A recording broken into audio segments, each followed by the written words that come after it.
என் அன்பு குழந்தையே, இன்று என்னிடம் வந்து நீ மனம் விட்டு பேசினாய். உன்னுடைய மனதில் இருக்கும் பாரங்களை என் மீது சுமத்திக் கொண்டிருந்தாய். உன்னுடைய மனதின் வழிகளை தாங்கிக் கொண்டு, உன்னுடைய கண்களில் கண்ணீரை தேக்கி வைத்துக் கொண்டு, என்னுடைய கண்களை உற்று பார்த்து கொண்டு, என் பாதங்களில் விழுந்து வணங்கி என்னிடம் உன்னுடைய பிரார்த்தனையை முன்வைத்தாய். இன்று எனக்காக நீ ஒரு தீபம் ஏற்றினாய்.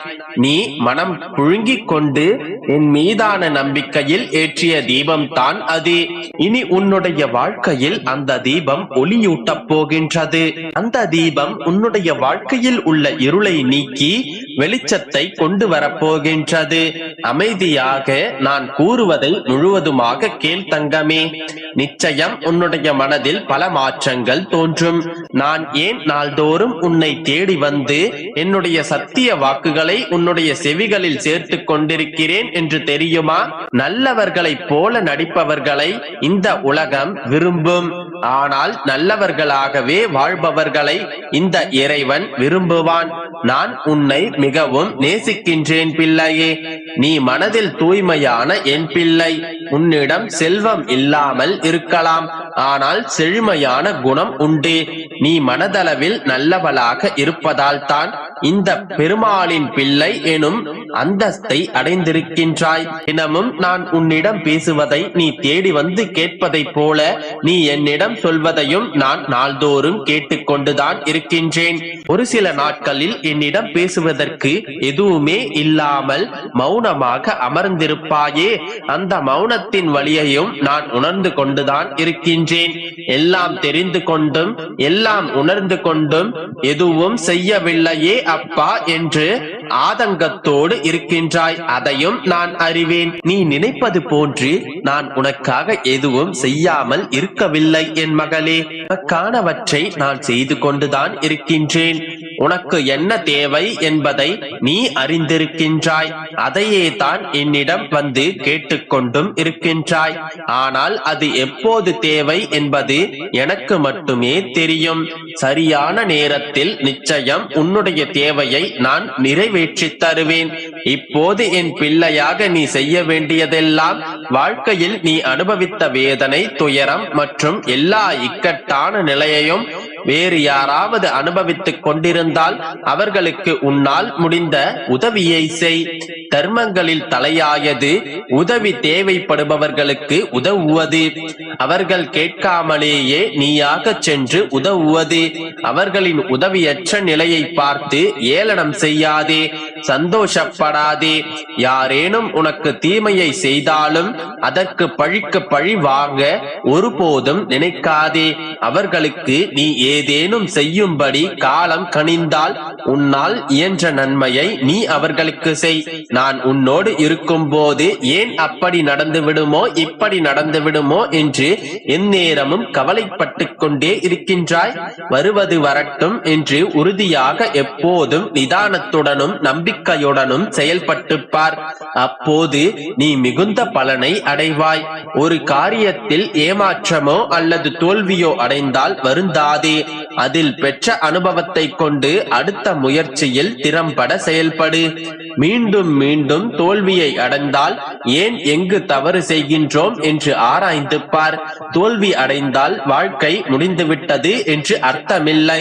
எனவே எதற்காகவும் அஞ்சாதே. இந்த நிலை மாறி நீ விரும்பும் அனைத்தும் கிடைக்கும். நீ இப்போதெல்லாம் எனக்காக விளக்கேற்றிக் கொண்டிருக்கின்றாய் அல்லவா? அந்த தீப ஒளியில் என்னுடைய மனம் குளிர்ந்தது. அந்த ஜோதியில் உன்னுடைய கர்ம வினைகளை நான் எரித்துக் கொண்டிருக்கின்றேன். நீ எனக்காக ஏற்றிய தீபம் வீண் போகவில்லை. நீ ஏற்றிய தீப ஒளியை உன்னுடைய வாழ்க்கையில் இருக்கும் இருளை நீக்கி வெளிச்சத்தை கொண்டு வரும். நல்லதே நடக்கும். பயப்படாதே, நம்பிக்கையோடு இரு. என் அன்பு குழந்தையே, உன்னுடைய உருக்கமான வேண்டுதல்களை நான் கேட்டேன். உன் வேண்டுதல்களை நிறைவேற்றுவதற்காக சந்தோஷமாக உன் வீட்டு வாசலில் காத்திருக்கின்றேன். தாமதிக்காமல் முழுவதுமாக இதை கேள் என் மகளே. என்னுடைய பரிபூரணமான ஆசீர்வாதத்தை முற்றிலுமாக பெற்றுக்கொள். நான் என் பக்தர்கள் வீட்டில் ஒரு முறை காலை எடுத்து வைத்து விட்டால் அங்கு அன்னத்திற்கு குறைவிருக்காது, செல்வத்திற்கு பஞ்சம் இருக்காது, அமைதியும் நிம்மதியும் வாழ்வில் பூத்து குலுங்கும். இல்லை என்ற சொற்களே அவர்களிடம் இனி இருக்காது. அப்படித்தான் செல்லமே, இன்று உன் வீட்டில் நான் உன்னை பார்க்க வந்துள்ளேன். கூடிய விரைவில் உன்னை நான் உயர்ந்த இடத்திற்கு அழைத்துச் செல்வேன். உன் வாழ்வில் சோதனையை கொடுத்து உன்னுடைய பொறுமையை சோதிப்பேனே தவிர என்றும் வேதனையில் விட்டுவிட மாட்டேன். கடைசி நிமிடத்தில் கூட ஒரு அதிசயத்தை நிகழ்த்துவேன். ஆனந்தம் அடைவதற்கு காத்து கொண்டிரு, கண்டிப்பாக கிடைக்கும். என்ன அப்பா, சோதனையையும் நீங்கள் தான் தருகிறீர்கள், அதற்கான ஆறுதலையும் நீங்கள் தான் சொல்கிறீர்கள், இது நியாயமா என்று கேட்கின்றாய். ஆறுதல் என்பது உன் காயத்திற்கு தற்காலிக தீர்வு, ஞானம் என்பது உன் காயத்திற்கான நிரந்தர தீர்வு. உனக்கு நான் ஞானத்தை தர விழைகிறேன். சோதனைகள் மூலம் அனுபவம் பிறக்கும், அனுபவத்தின் மூலமே ஞானம் பிறக்கும், ஞானம் பிறந்தால் நிரந்தர மகிழ்ச்சி கிடைக்கும்.